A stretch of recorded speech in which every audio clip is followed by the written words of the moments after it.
nor am I preaching. Some friends helped. I don't like the term preaching or sermons when it's coming from me because I'm not a reverend, nor am I a pastor. So it's story time with Jeremy. That's what we're calling this. Makes me feel a little bit better. Lord God, there is a spirit of fear and anxiety in me this morning, and I need some help. I don't know why this message is just pounding at me today. So Holy Spirit, I invite you in to this building. Wash over us, Lord.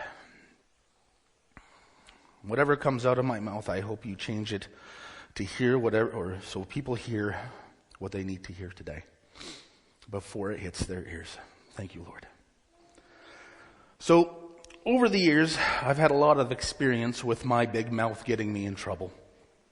Some of you may have been lucky enough, nay, privileged enough, to have seen me and my big mouth in action. I know this may be hard to believe, but sometimes I speak before I think. And I'm not always patient and wise. Even though my wife would say I'm perfect all the time and never say or do anything wrong. To prove this, just a few Sundays ago, the kids weren't listening to Mom when she asked them to get ready for church. And our Josiah, our youngest boy, proclaims, "Why do we have to go to church?" So in my infinite dad wisdom, I use my big booming dad voice and I say, "To learn about God's love. Now get your pants on before I beat you." And I give them the Sunday morning look of love. Teachable moment that I completely missed with my kid. Funny nonetheless. I don't beat my children much. This is the third time I've gotten to speak here at Skyview, and I thank you all for your grace and support as I learn to speak more in my own life and in public. I've been challenged this time to speak less about my personal stories and my personal stories with Bible verses laid over them, and more on a biblical-based speaking. So I've chosen the Bible verse and the topic, and I'm going to try to expand on it this morning. We're going to start, though, with the basics and do it kids' zone style, because I believe they do it best. So, this is going to be a bit of actions for you guys. It won't be much. But we're going to put our hands out in front of us and clench our fists. And we say, quick to listen, slow to speak.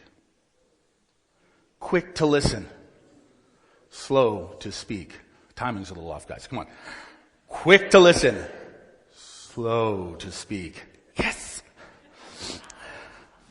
Now, why are we doing this? Great question, Ski. Thank you for asking. It's to remind us to stay open in conflict.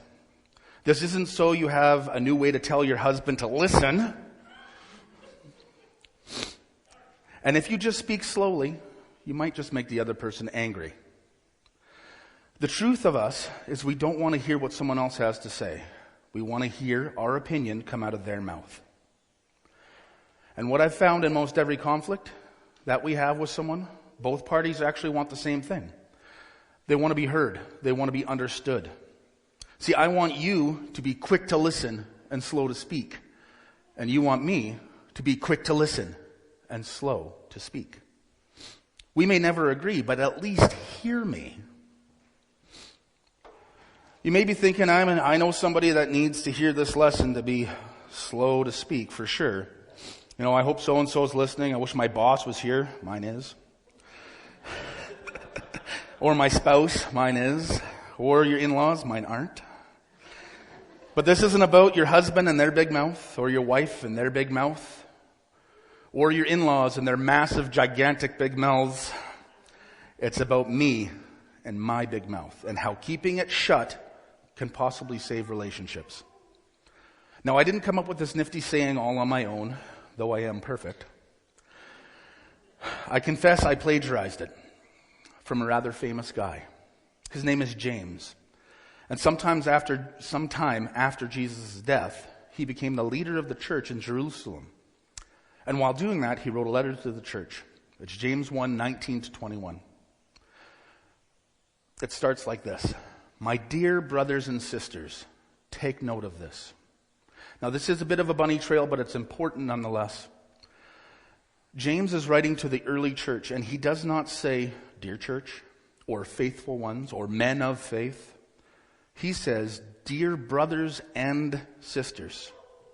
Age, sex, race, even beliefs do not interfere with God's love.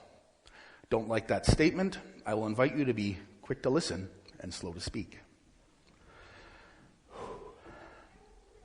James watched Jesus raise everyone's status in society to an equal playing field with equal access to God. That's the key, equal access to God. Slaves, women, kids, they were possessions, not people. Fathers could marry off their daughters to whom they wanted that would give them best position politically or socially. And James is saying, dear brothers and sisters, every bit the troublemaker that Jesus was. James says, dear brothers and sisters, take note of this. Everyone should be quick to listen and slow to speak. Now, who is he talking to? It says it right there. Everyone should be quick to listen and slow to speak. But how can you be quick to listen? Another good question, Ski. Thank you for asking. It's simple. Sound moves at 343 meters per second. So if you sit up front in the front row, you'll be quicker to hear my words. This is why most pastors ask people to sit up front. And this also means that if you're arguing with somebody, get as close to them as physically possible. Right in their face, if you can. Probably not the best idea, but entertaining for the rest of us. James is saying, before anything else, listen. Quick listen before you get distracted by your own wounds, your desires, your will, or your own wisdom. Before you can think, quick listen and keep listening. Sorry. But we want to be heard too. So we have to go back to the golden rule, Jesus' golden rule. Do unto others as you would have them do unto you. So if you want to be heard, make sure you're hearing. And slow to speak. Just be late. Take your time.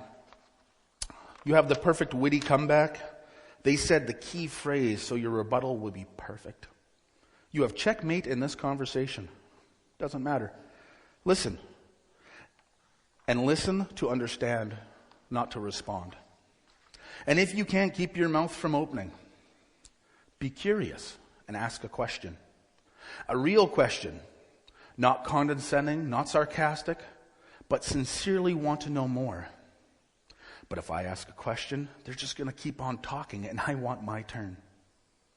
Our responsibility is to be quick to listen and slow to speak. The longer they talk, the quicker you are to listen, and the slower you are to speak. The more they speak, the more you listen, the more you learn, the closer to understanding you'll be. My wife and kids can testify some of my worst moments are when I am quick to speak and slow to listen. I do what I call the dad thing. It goes like this. My kids mess up somehow, and I start in like, okay, I got the wisdom bucket here, and I got the experience bucket over here, and I got the age bucket right here, and I know I got the insight bucket somewhere here when I find it. And you, child, don't even have full frontal lobe development yet. So you're going to sit down and be quiet while I just bestow my wisdom and my age and my insight upon you. You better hold your breath. There's a lot here. Men, women, everyone, know this. You can be right and write your relationships right out the door. You can write your all-star employees right out of the company. You could write your job goodbye. You can be absolutely right and write yourself right out of the relationships you hold most dear. Have you seen your kids or spouse eyes glaze over after you're instructing them or educating them? You walk away going, I don't get it. I'm right. I know I'm right. I'm giving wise counsel, good advice, godly advice even. Why aren't they getting this? And James brings us back to being quick to listen, slow to speak. Now what comes next should be fairly easy. if we get the first two. But this too takes practice and purpose. James says, "My dear brothers and sisters, take note of this. Everyone should be quick to listen, slow to speak, and slow to anger." This is both a result of the first two and a choice. If you are purposely quick to listen and mindfully slow to speak, then you will be less likely to be or get or remain angry. It is much easier to guard against anger if you make the choice to listen, ask questions, and wait to speak. When we're thinking we're not being heard or taken seriously, we do get angry. Some people are yellers. They get loud because they think if I'm loud enough, then everyone can and will hear me. Others may sulk. You ask what's wrong and they say, "Nothing, I'm fine." Most men cringe at this sound. "I'm fine." You know what that means. And it does not mean they're fine. It means you have to pry and pretend to care so you can get back to what you wanted to do in the first place. Regaining control by stopping you like a protester stopping traffic until this person feels that they have been heard and understood. You shall not pass. Others still are destructive, rebellious, they run away or they self-harm. This may be because they're angry and have lost control of the situations. They feel like their voice is not being heard, or worse, you hear them and don't care. Their experiences, their knowledge is worthless to you, and they feel like they don't matter.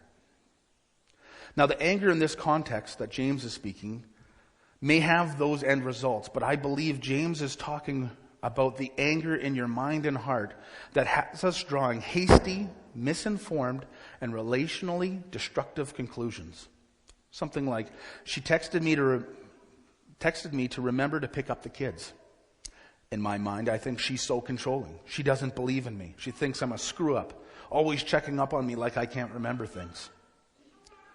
These are hasty, misinformed, relationally destructive conclusions, all of which could be disproved with a simple conversation and a few questions.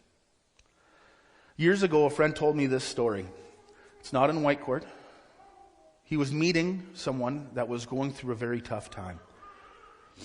The friend was sitting in the bar in the morning. So he sat with his friend for a couple hours, ordered an iced tea while they talked. Someone from the church he was attending saw him in the window of the bar drinking. Instead of talking with him, confronting him with a concern, this other person told his pastor, told this man's wife, and anyone else that would listen, that he saw him day drinking at a bar.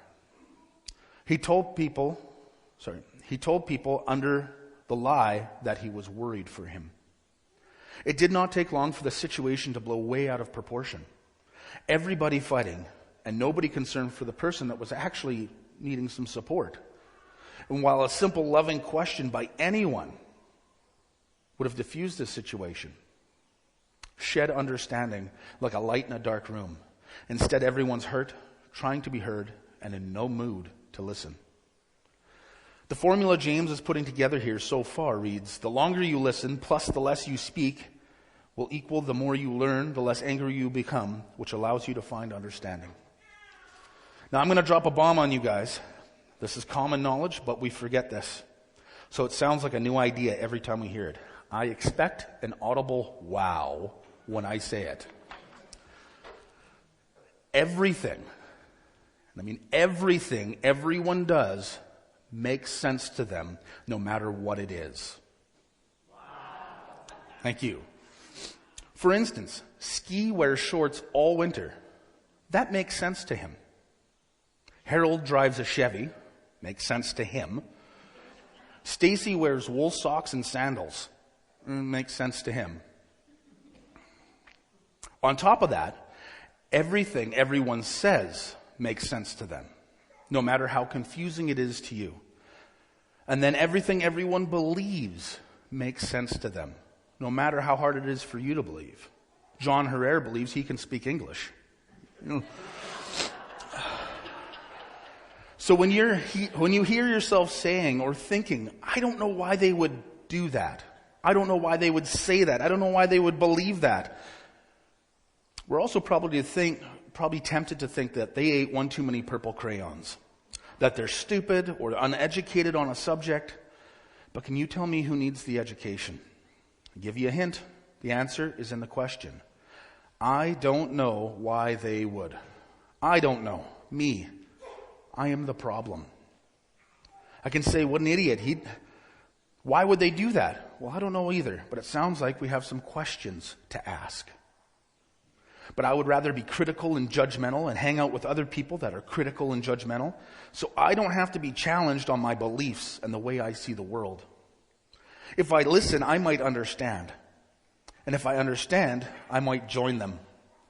And that would make them right, and me less right. We don't say it out loud, but I feel it to be true.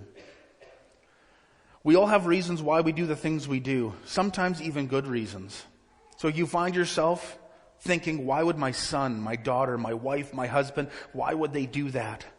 Realize this requires sincere questions, not many sermons, not declarations, not proclamations, and certainly not a bucket of wisdom dumped on them. We all need to be way quicker to listen, to learn, to be curious, and then be slow, be late, wait, and weigh your words, your responses before they leave your lips. Another great way of saying this comes from the author of the book, 7 Habits of Highly Effective People, Stephen Covey. Now, I'm not advocating for the book or the guy. I just like how he says this statement. Seek first to understand, then to be understood. We need to ask questions and then listen, and only when we understand do we seek to be understood. Now, I don't get this right all the time. I'm still working on trying to get it right some of the time. We need to step back and not judge someone on something we have not taken the time to understand, like someone else's point of view. Your experiences, good or bad, help you every day make decisions. You make a choice that I wouldn't make. Who am I to judge you? God is the only judge I trust. Now, if your choices affect me, I better be prepared to listen and ask questions. Because how can I begin to criticize someone or something that I don't understand or haven't even tried to figure out? In conversation, if we're listening to respond, listening to find fault, listening to find that foothold to beat them over the head with, we know that's not healthy. It's not Christ-like. A hard but fun exercise is to find someone that is passionate for something that you disagree with and just listen. It shouldn't be too hard to find this person. For some of you, it could just be your spouse. You're going to be disagreeing anyways. Or better yet, Facebook. Check Facebook. For sure, there's somebody there that has an opinion on how you should or shouldn't live your life, raise your kids, or a multitude of other things that you disagree with. And it's great because even if you fail at the exercise and you speak too soon, it's a random person on Facebook. I'm sure there'll be more Facebook people. And you can try again. And when you do finally work this out, you might just make a Facebook friend for life. If you and I are talking and if you and I are speaking to each other, everything you say to me passes through my filters before I can hear it. Where I went to school, how I was raised, my first heartbreak, my last heartbreak, every TV program I've ever watched, every sermon I've listened to, every book I've read. Our experiences in life are how we frame everything we see, hear, and do. So chances are, even if we agree on something, like wearing shorts all winter, how we make sense of them may be different. How we get to that decision may be different. And if we're only listening for the differences, we will be blind to the solution of just wearing shorts all winter. Now, James, he isn't done. Everyone should be quick to listen, slow to speak, and slow to anger not because if you're calm, you'll be more convincing, or you'll have the moral high ground, not so we can reel them in, And then bam, I won an argument this big. You've heard this conversation. A friend or a coworker says, this guy on Facebook said X. And I totally blew out their argument because I said this. And what they're really trying to say is, I don't have any good fishing stories. So I'm going to tell you about the time that I didn't listen, I didn't try to understand, and I kept my mouth moving for so long that they gave up. I won an argument this big. Everyone should be quick to listen, slow to speak, slow to anger, because human anger does not produce the righteousness God desires. We sometimes like to hide our anger by giving it other names, like frustration or annoyance. Some people say there's a difference between them, and I say no, there is no difference. It just makes you feel better about your emotions, giving you a false sense of control over them. Does that frustrate you? A friend at one of our men's nights shared a story about him waiting for some lady taking forever to pay in a grocery store. He patiently waited his turn. He walked to his vehicle once he was done paying, where his wife was waiting. And he told his wife how proud he was about his patience with this person and the situation. She corrected him, saying, "You are not patient. You're just an angry man who waits." Romeo and Juliet put it this way: a rose called by any other name is just as sweet. Dress it up any other way you want. Human anger does not produce the righteousness God desires. There's my rightness, and then there's your rightness. And God isn't interested in either. He wants us to live in and for His righteousness. But you see, I know I'm right. And I want you to know how right I am. I want everyone to know how right I am. And I get angry when someone challenges my rightness. Because my right is the right. Right? I want to convince you of your wrongness and my rightness, so you throw up your hands and say, "Thank you for educating me in the error of my ways." You win. Is that so much to ask for? While we seem to have a tendency to be right at each other, God's will for us is to be right with each other. Men, tell me, when has winning an argument with your wife ever worked out for you? You're like, "Yeah, I won this argument. Woo!" Your chest fills up a bit, and you tell your buddies about it, and of course they don't believe you. And then a friend says, "Where's your wife anyways?" "Well, didn't you hear me? I won the argument." It doesn't matter. Winning when you lose or damage the relationship is not winning. But this goes for women too. We joke around about men arguing with women, but there's a hard truth to the damages this does. A friend, years ago, we were camping with them, and he was changing his baby girl's diaper for the first time. First time dad.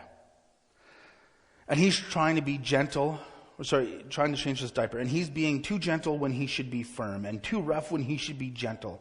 And so his girlfriend is hounding him, telling him how stupid he is, that the baby would stop fussing if he would just hurry up, then do it the way she said. Telling him he can't do anything right. One of the other women with us, trying to diffuse the situation, said, "Hey, I can help if you need." And the girlfriend kept going, "Yeah, just let someone else do it for you. You're good at that." Finally, he gave up and walked away. And he has actually never tried to change another diaper since. Just because he was wrong doesn't mean you're any righter. Just because your man isn't doing it the way you want doesn't mean he's wrong. This guy was trying to help, trying to be a father. But because he wasn't doing it the right way, he was belittled, and his confidence so eroded to nothing by the woman he loved that he gave up. He would say now that he doesn't mind getting in trouble for doing nothing, because at least he can do that right.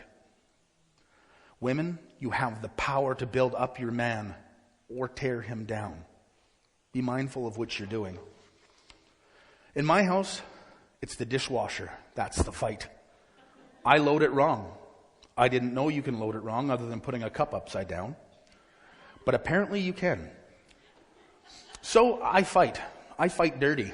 I put cups on the bottom, cutlery on the top, and I start that dishwasher when it's only half full. That's right. Thanks. I might need prayer after this. Thankfully, God does not take sides.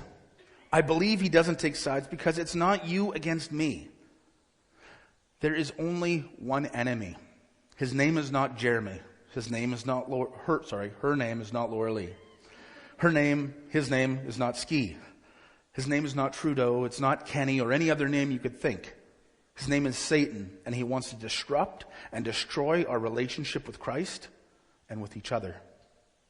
Ecclesiastes 4:12 says, though one may be overpowered, two can defend themselves. A cord of three strands is not quickly broken. But I think Clint Eastwood says this best. A man alone is easy prey. To separate us from fellowship and accountability, where we have no one to trust, alone he will keep us in despair. This is Satan's plan. Jesus gave us one great overarching command.